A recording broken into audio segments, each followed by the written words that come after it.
Good morning students. Today is lecture 18th of module 6. In today's lecture, we will basically discuss about the nanofiltration. We will try to understand what is nanofiltration, and even I will tell you how nanofiltration and reverse osmosis overlaps each other and what is the difference between them. We will try to see also learn also what is the transport mechanism of nanofiltration systems and the various fouling models and the various applications of nanofiltration.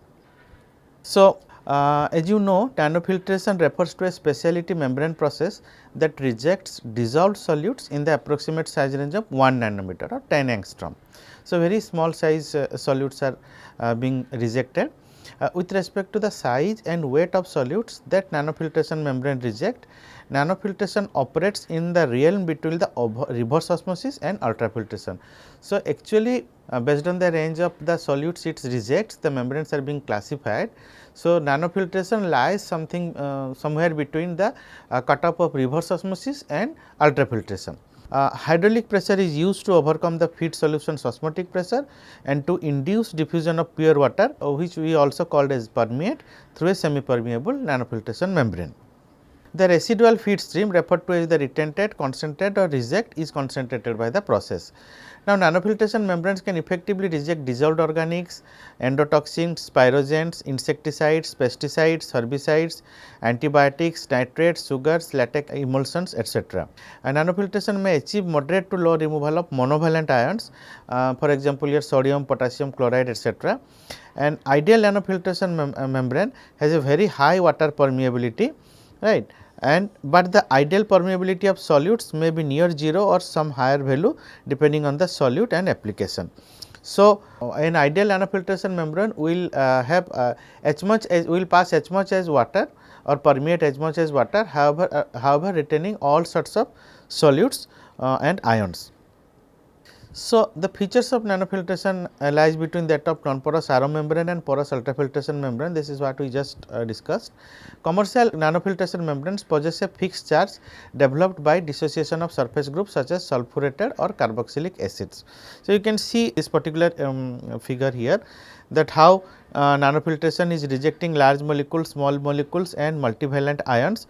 However, the monovalent ions, because of very small size, are passing through the membrane along with water. Here this particular figure will tell you the operating range of the nanofiltration. You can see the pore size is 1 nanometer here. Okay. So, nanofiltration is ranged between here RO here, this is RO and this is ultrafiltration range. So, RO less than 1 nanometer mostly here and UF greater than 1 nanometer, almost into the range of 10 nanometer and higher size. The properties of nanofiltration membranes therefore allow ions to be separated by a combination of the size and electrical effects of UF and the ion interaction mechanisms of the RO. So, that means note that the NF actually works in the combined principle of UF and reverse osmosis. So, UF basically is a size exclusion membrane process, as well as charge based separation also affects. However, in RO the ionic interaction plays a major role. So, in NF both all these things are playing a role while rejecting a solute or permeating the water.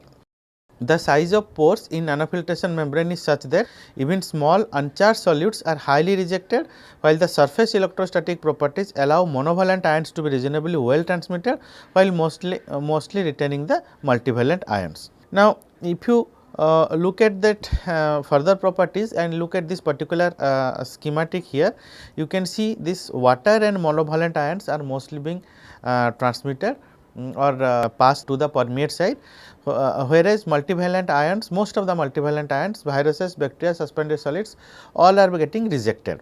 Some multivalent ions will of course pass through the membrane because of the various non ideal semi permeable membrane that is actually existed. So, NF membranes can be produced in platen frame form, spiral wound, tubular, capillary, hollow fiber formats from various membrane materials, mostly cellulosic derivatives. Maybe there are some synthetic polymers and there are inorganic materials also, ceramics also available. Now, NF can withstand very high or low pH environment. NF membrane tend to have a slightly charged surface with a negative charge at a neutral pH. Two types of transport theories or models are basically adapted to describe the nanofiltration transport. So, first one is the Sori-Rajan surface capillary flow theory and the second one is the usual solution diffusion model, which we have discussed in detail in our previous classes. So, in Sori-Rajan surface capillary flow theory, so actually it describes the preferential sorption of water molecules in the membrane and then the desorption of multivalent ions by dielectric forces, causing exclusion of charged solutes even smaller than the membrane pores from movement into the membranes. So, that means the membrane the water molecules are getting served inside the membranes, okay. Then they are passing through the permeate side and that desorption of the multivalent ions are happening due to the dielectric forces, because as we just discussed that the membrane NF membranes are slightly negative in charge.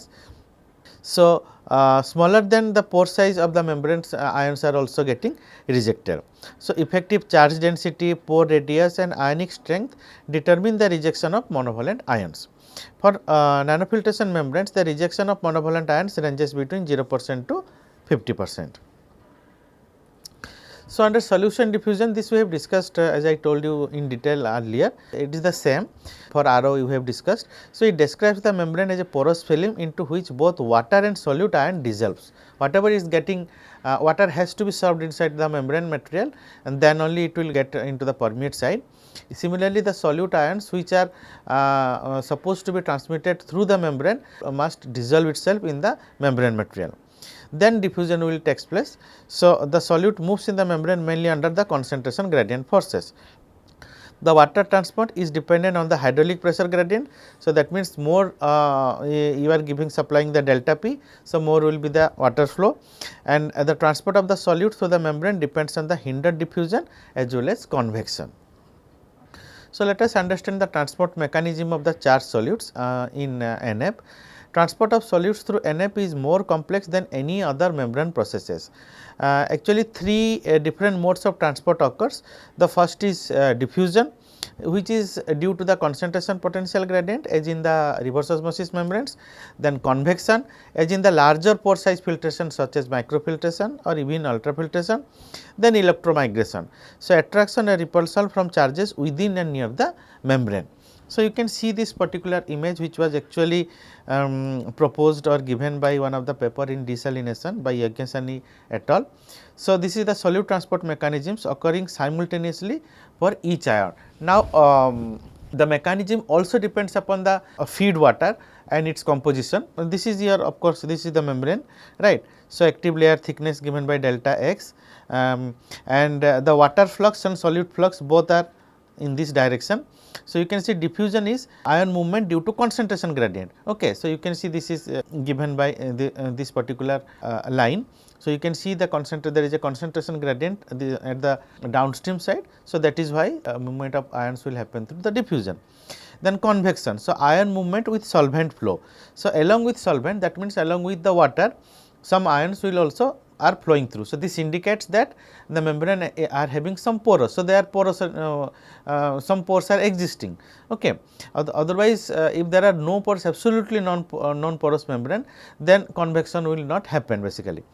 So, then there is electromigration. So, that means ion movement due to potential gradient. So, as we know that NF membrane is slightly negatively charged, you can see this, right, and then at the upstream side you are maintaining some positively charged. So, ion movement takes place by the flow of cations and anions in both ways. Now, ion movement will take place both ways. So, transport mechanism of charged solutes can be explained by three things actually. One is your Donan exclusion, the next is actually your dielectric exclusion, and then there is also something called a steric exclusion. So, we will learn what is all these things one by one. So, Donan exclusion, actually what is Donan exclusion? If you see the IUPAC actually definition, it says reduction in concentration of mobile ions within an ion exchange membrane due to the presence of fixed ions of the same sign as the mobile ions. So, that means you see the cation exchange matrix which are having this negatively charged ions already onto them. So, it will repel the same charge groups. Similarly, anion exchange membrane which are having this fixed positive charge will repel the positive charges, thereby attracting the opposite charge. So, this is, and then after some time some equilibrium will be observed here. So, that is actually called Donan equilibrium. So, Donan exclusion has a pronounced effect on the separation of nanofiltration compared to other pressure driven membrane processes, because we are mostly dealing with the ions, or each ions are having some charge.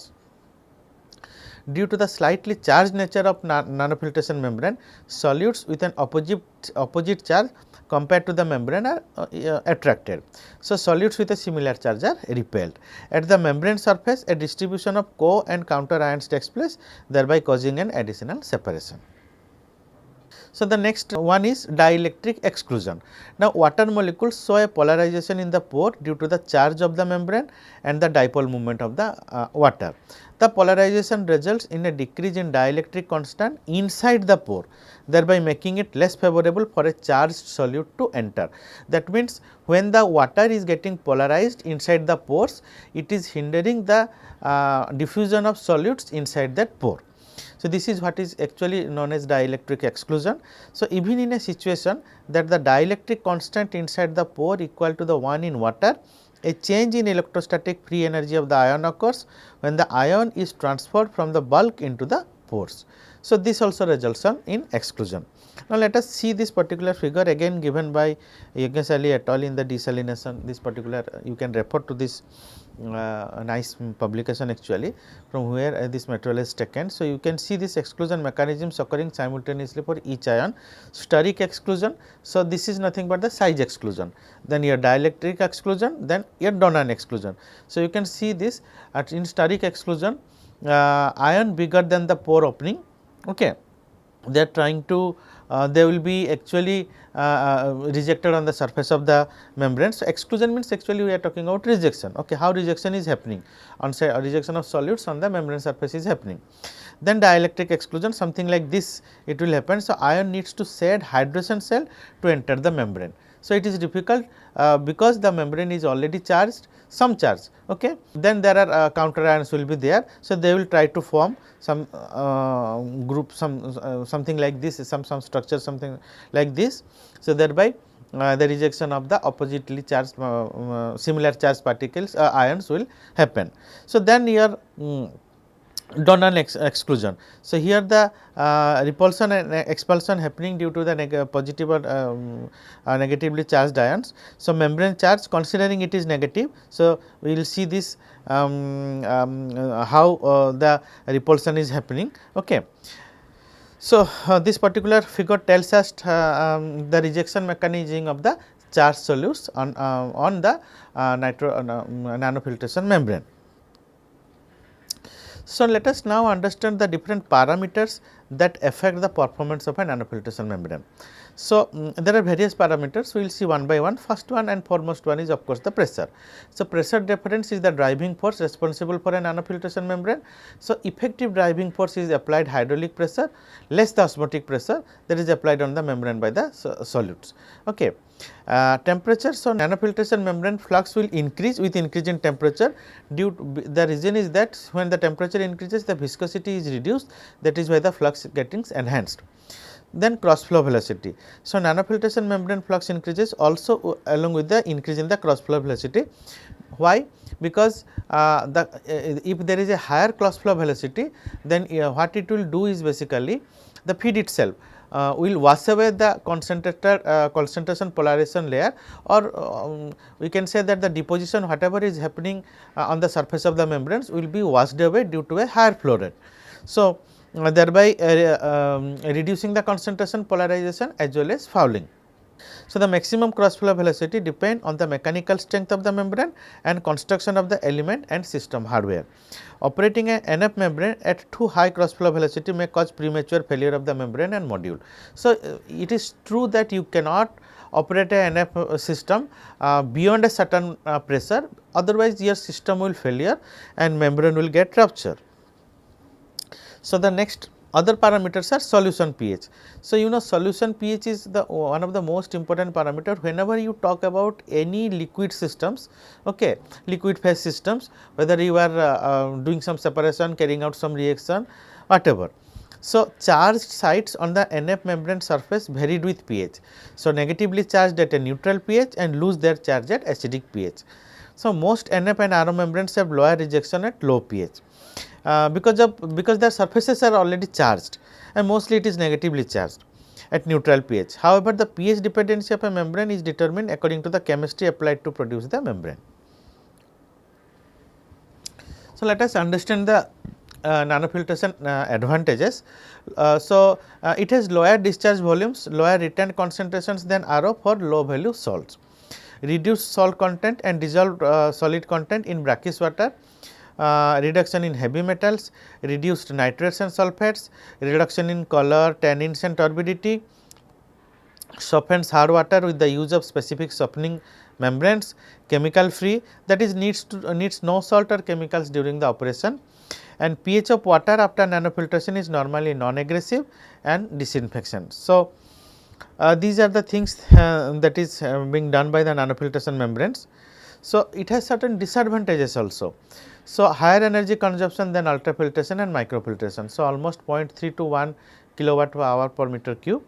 So, another important thing is that pre-treatment is required for some heavily polluted water. So, pre-filtration 0.1 to 2 microns, all these things needs to be removed, otherwise your membrane will be clogged and it will not give the targeted performance. So, this is always the case with spiral wood membranes. Since spiral wood membranes are typically framed as a leaves, we have understood how spiral wood actually works during our membrane module discussion as well as in RO also. So, you know how it is being fabricated. So, the space in between is too less. So, they are more prone to fouling. So, it is important that there is a pre-treatment before nanofiltration. Okay, for heavily polluted, it is not that every water streams or feed water has to be pre-treated. So, limited retention for salts and univalent ions. Nanofiltration membranes are little more expensive than reverse osmosis membranes. So, membranes are sensitive to flea chlorine. So, most of the time chlorine is present in water and water streams. So, they are not very good chlorine resistance membranes. So, lifespan of around 1000 ppmh. Okay. So, an active carbon filter or a bisulfite treatment is recommended for high chlorine concentration. Let us understand the benefits of the NF water treatment. So, most of the times NF is actually used to produce potable water. So, in that case what are the advantages? So, the operating cost actually is very less, energy cost is also less, lower discharge and less wastewater than reverse osmosis, and that means it produces. Then reduction of total dissolved solids content of slightly brackish water, reduction of pesticides and volatile organic compounds, reduction of heavy metals, reduction of nitrate and sulfates, reduction of color, tannins and turbidity, hard water softening, being chemical free. So, it does not use any salts or chemicals. Water pH after nanofiltration is typically non-aggressive. So, NF applications includes desalination of food, dairy, beverage products or byproducts, partial desalination of whey, UV permeate or retentate as required, desalination of dyes and optical brighteners, purification of spent clean and place chemicals, CIP chemicals, color reduction or manipulation of food products, concentration of food, dairy and beverage products or byproducts, fermentation, byproduct concentration. Let us see one, this is one application in which nanofiltration membrane is used to produce your clean water, even for drinking water taps as well as other culinary applications. So, you can see the schematic here. So, the raw water is coming, as I told you that one of the disadvantages in nanofiltration is that it needs a pre-treatment, not always, but most of the times. depending upon what is your feed water composition and what it contains basically. So, then it goes to a through a pump, basically high, this is a high pressure membrane system pump, it is a high pressure pump. Okay. So, this high pressure pump will pump the raw water or filtered water to the nanofiltration system.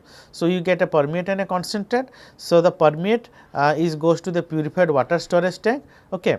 Then it can be taken for the culinary or drinking water taps, or there is a purified water or it may be recycled back partly to maintain the volume. See, many times here also this may needs another finishing step. Now, this finishing step is basically required because most of the ions are devoid when we are doing the nanofiltration. So, it is actually when we are talking about a potable water system, for a potable water applications. So, you need to sometimes remineralize the NF water. So, the concentrate which is coming here and getting stored here. So, this concentrate is also can be used to toilets and other non-culinary application. Now, you can use it for watering your plants in the garden and all these things. So, even used in the toilets, many of the big hotels, star hotels are now doing are adopted this technology, and you will see this in the washroom. Many times it is written that especially in the this one in your commodes, you can see the color of the water is slightly greyish or little yellowish. So, it will be written that because this is treated water. So, there is some color. So, you can remove the color also completely, but it will unnecessarily add on the processed water cost. So, it is not required. So, whatever you are using for your bathing or drinking purposes or in the or washing, so you will get the you will obviously being supplied with the good water. So, another NF application is the purifying anion exchange resin regeneration effluent in the sugar industries. So, here what is happening actually, a combination of resin and membrane processes is especially attractive for plant locations where the waste disposal is a critical issue. Now, most of the industries that do not have land for waste disposal, and there are stringent rules of waste disposal also being imposed. So, it is imperative that they need to treat it. So, in the future NF is expected to find applications in the recovery of water and salt from waste brine at a sugar decolorization plant in sugar industry. So, these are also getting adapted nowadays. So, in addition, the volume of toxic wastes discharged from sugar refinery columns can be lowered. So, you can see how it is happening actually. So, this regenerant effluent, that is the air fresh is coming, and you are adding the decolorization agent. So, decolorization effluent is being taken here and regenerated effluent, okay, which is being stored here. So, this is basically your NF feed. So, it goes to the nanofiltration system where you are getting the concentrated regenerant, which is the NF retented to secondary post treatment or to drain. You can just use it again, as I told you, for watering garden and all these purposes, non-culinary purposes. And the NF permeate, okay. So, this is nothing but the recovered regenerant brine tank goes and stored there. So, this will be recycled back. So, there is this is another application. This is a conceptual design for the fractionation of artichoke brine by integrated membrane process. Now, here this is a hybrid system, you can say. Okay. Usually we say hybrid system is something where two different unit operations are clubbed together. Okay. But here two different membrane systems are clubbed together. So, you can say it is an integrated membrane process. So, you can see here there is a ultrafiltration membrane, there is a nanofiltration membrane. Okay. Why it is being used? So, let us try to understand. So, artichoke brine is stored here. See, artichoke brine is being fed to the ultrafiltration membrane. So, before it is being fed to the ultrafiltration membrane, some sort of pre-filtration happens to remove the floating solids, suspended solids, and certain other larger molecular weight compounds. So that the UF membrane will not, UF membrane being porous, it should not get clogged. So, this filtered artichoke brine then goes to the UF membrane, where we are getting the retentate. So, retentate is getting enriched with what? Suspended solids, higher molecular weight substances. Okay. Now, you try to understand that why we are using a UF here. If you do not use the UF here, directly feeding the artichoke brine after this pre-filtration, okay, to here, then all these whatever the UF is getting rejected will be rejected here, but the membrane performance will decrease drastically. Okay. So, that is why there is a need to actually pre-filter, as well as there is a need to place a UF, so that the UF will remove most of the suspended solids and the high molecular weight components. So, the permeate devoid of all these things, okay, and having only smaller molecular weight compounds and ions is being fed to the NF. So, the NF retentate is basically caffeinoquinic acids, flavonoids, etc., and this goes for the formulation for food or nutraceutical application. So, this is actually our product of interest, okay. And whatever the permeate is there, it is getting recycled here, okay. So, it is a salt solution mostly, right. So, and again being fed to the artichoke brine feed tank. So, the exhausted brines are submitted to a preliminary ultrafiltration step aimed to remove most of the suspended solid. This is what I already told you.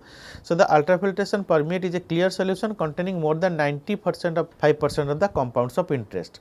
So, it takes out all the larger molecular weight components as well as your TDS, most of the suspended solids. So, components which are smaller molecular components, this caffeinoquinic acids, flavonoids, etc. So, they will be fed back fed to the nanofiltration system. So, the subsequent treatment with spiraloid membrane of 300 Dalton, okay, allows to obtain a retentate fraction enriched in phenolic compounds and with a salt content able to stabilize the retentate itself. So, this fraction is of interest for food or nutraceutical applications. So, the NF permeate is a salt solution free from caffeinoquinic acid, which can be designed for reuse in the processing cycle or replenishing of fresh brines with a consequent reduction in the volume of water used in the process. So, this is another classic example of the bench scale cross flow NF setup, okay, for the treatment of oil sands produced water. So, you can see this, there is a feed tank, okay. So, then it is a high pressure pump is here. So, it is pumping the feed water to the nanofiltration membrane, where you are getting permeate here, okay, and then the retentate is again being fed back, or it can be taken out also. Okay. A typical system consists of a feed tank, a membrane cell, a pump, a temperature controller to keep the feed temperature at a specific value, a back pressure regulator and a bypass valve to adjust the applied pressure and a cross flow velocity. So, a weighing balance is here, you can see this, or a digital flow meter are used to measure the permeate flow rate. Permeate and retentate are recycled to the feed tank to maintain a constant feed concentration over time. Another application, this is the dead end nanofiltration under constant pressure. You can see this is several types of viral removal devices, okay, are available as self contained and disposable capsules and cartridges that can be subjected to integrity tests. So, with such devices, protein solution can be filtered in a dead end flow filtration mode under a constant pressure mode, as you can see. So, you can see this is your NF system here actually, okay. So, the protein solutions are getting actually filtered here, okay. So, you are getting the receiving flash here, the test tube, whatever the permeate can be collected here. So, let us now understand the nanofiltration fouling mechanisms and the models. So, the water flux in RO and NF can be expressed as ZW equals to delta P minus delta pi by R tot or R TOT. So, here ZW is the water flux, delta P is the applied pressure difference, delta pi is the osmotic pressure difference, and R tot is the total resistance. Okay. Now, the total resistance of the membrane is composed of 3 separate resistances in series. Okay. So, Rm, Ri and Rf. So, Rm is the resistance of a clean membrane to permeation of clean water, and it is time independent. Okay. So, Ri is initial fouling resistance caused by concentration polarization and fouling of the membrane, and it is time independent. Okay. Rf is time independent fouling resistance. So, you can write this actually R, we can write R of total.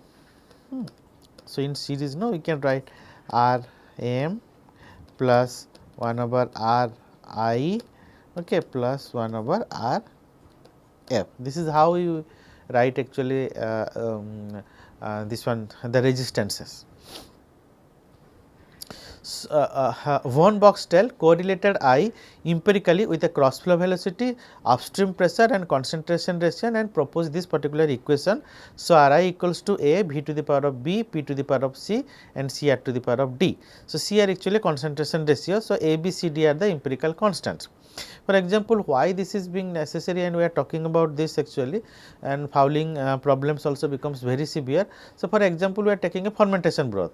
So, fouling becomes a major issue when we are dealing with a fermentation broth, as it contains salts, colloidal particles, bacterial cells, proteins, which may cause fouling. Most of them are biofoulants.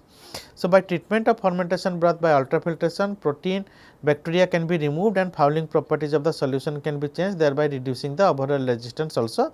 Then against it can be sent to the nanofiltration system. So, a fouling model can be expressed by this particular equation in the terms of RF. So, drf dt equals to A into Zw minus B. So, Rf at t equals to 0 equals to 0, that means Rf at time 0 equals to 0. So, where A is given by epsilon Cbpr by rho and B equals to B is given by this particular equation. So, where epsilon is the specific gel layer resistance, Cbpr is the protein concentration in the bulk, Cgpr is the protein concentration in the gel, and Kpr is the mass transfer coefficient of protein in the boundary layer. Now, the above equation predicts the flux dependent increase of Rf with time and can only be applied with a constant Cbpr as in a continuous system. So, in case of a changing Cbpr that occurs during batch wise concentration of solutions, the above equation can be transformed into this particular equation, where drf by dt equals to Cr into A into Zw minus this particular equation a term minus ln Cr. So, where Cr is given by this equation V naught by V naught, then integration of this Zw Aw dt. So, if proteins are absent, as in ultrafiltered fermentation broth, the gel layer model cannot be applied, because it is not required because there will be no gel formation, okay, on the membrane surface. So, a precipitation model or a colloidal fouling model is more appropriate in this situation. So, Cohen and Probstein developed a model in which deposition of colloidal particles caused fouling. So, they discovered that colloidal fouling was convention controlled, and using the law of mass conservation they derived a equation as given below. So, drf by dt equals to this phi naught Zw naught Rc by 1 minus epsilon c. So, where phi naught is the foulant volume fraction in the feed, Zw is the water flux determined by extrapolating the flux time versus curve to time to 0. Okay. So, basically it is the flux at 0.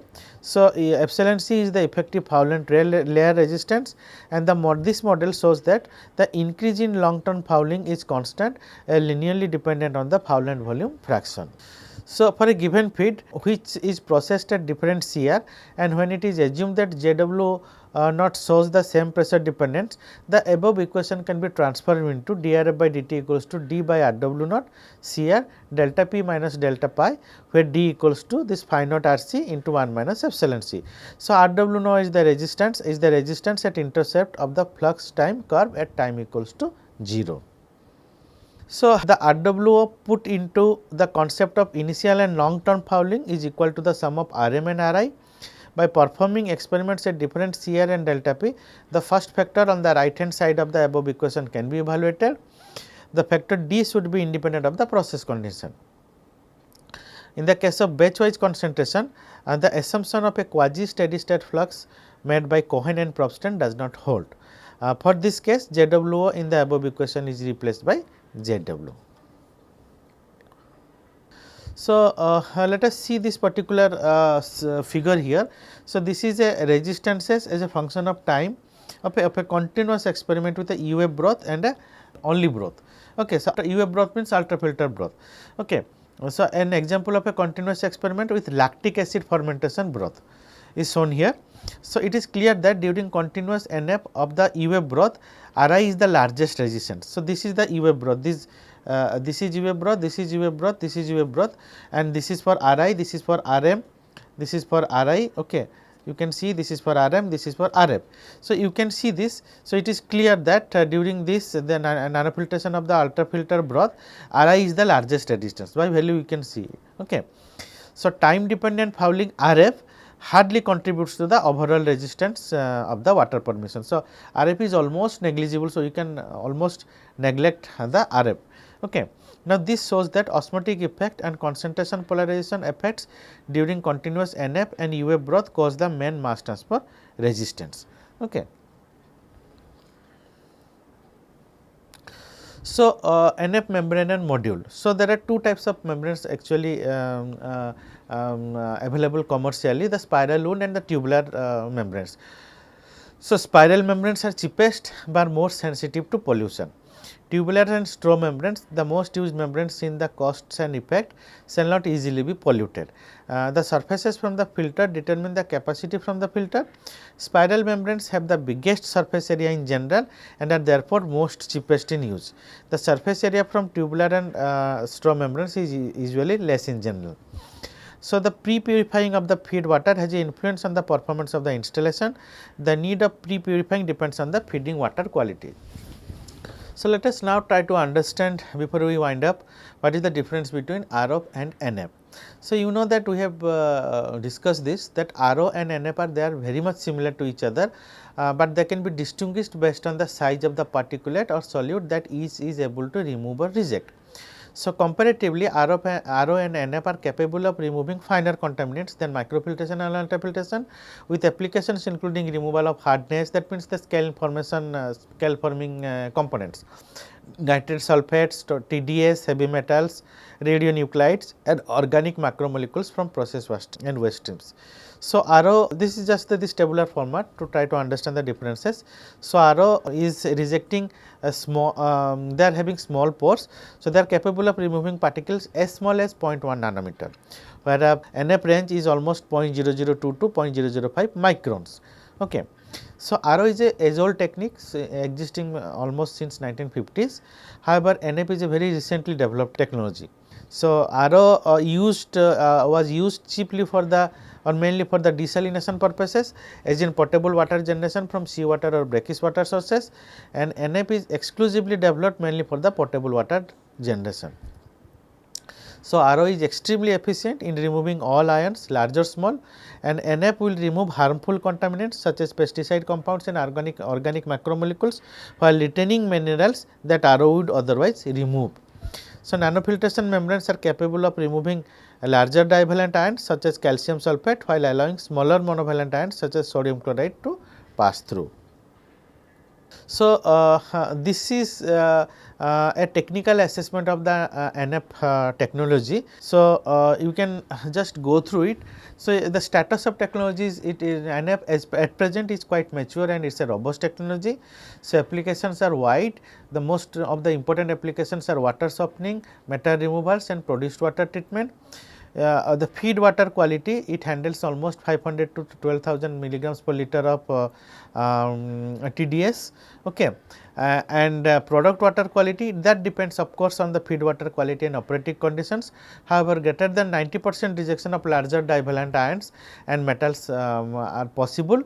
Moderate rejection of monovalent ions are possible in nanofiltration. So, recovery range is almost 75% to 90%. This is one of the most important parameter when you talk about industrial applications. Then pre-treatment of feed water is necessary, as we have learned in today's lecture. So, it is required so as to reduce scaling as well as fouling. Post treatment of product water sometimes required, especially we are talking about potable water, because it is devoid of all sorts of minerals. So, remineralization to maintain sodium adsorption ratio, that is the SAR value, is actually required. So, energy used is quite less than the RO for the same feed water quality. There is no chemical use. However, sometimes we use anti-scaling and anti-fouling inhibitors. Okay. And this basically the caustic and some polymers may be, and the lifetime depends actually. So, it is all any time between 3 to 7 years, depending on of course the use and the operating conditions. So, thank you very much. So, today's lecture mostly is taken from Professor Nath's book as well as some other journal sources.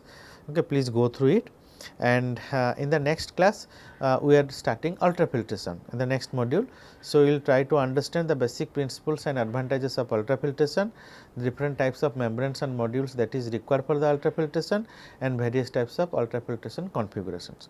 So, thank you very much. In case you have any query, please feel free to write to me at kmohanty@iitg.ac.in. Thank you.